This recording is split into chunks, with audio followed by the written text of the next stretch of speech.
ladies. I hope you're having an awesome day, and I hope you're having an awesome Passover. I know my family started our Passover last night with a Seder meal, and this year we kept it really simple, very kid-friendly, and it ended up being really nice. It's so cool when we get to see things through the eyes of children, right? We get to relive things and experience it in a whole different way. We have a booklet that we follow. It's called the 15 Steps of the Passover Seder that we got from our congregation. Our pastor gave it to us. So the Seder that we do, Seder means order. And we go through the order, we read it, we retell a story of how God delivered the children of Israel out of Egypt. So he uses Moses to do that.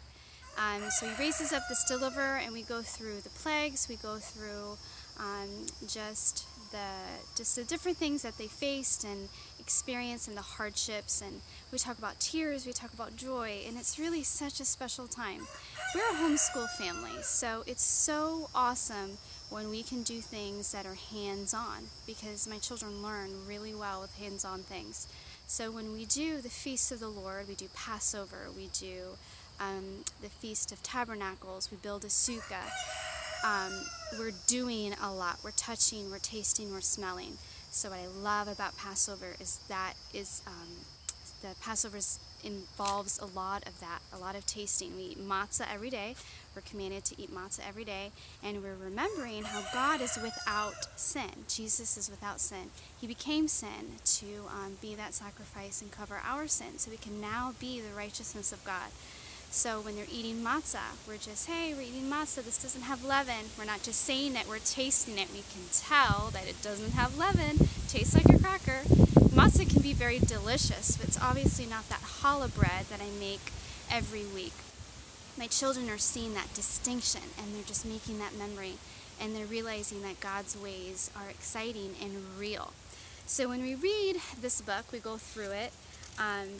It just starts off by saying that the Seder is composed of these 15 steps. Now these 15 steps correspond to the 15 steps that existed in the second temple, which led from the court of the women to the court of the Israelites. By going up these 15 steps, a worshiper was able to move closer to God. Now when we read that, we read it, we kind of listen to it, we think it's interesting.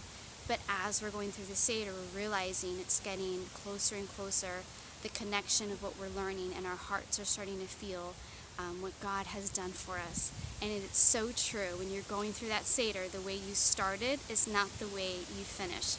So my kids enjoyed that.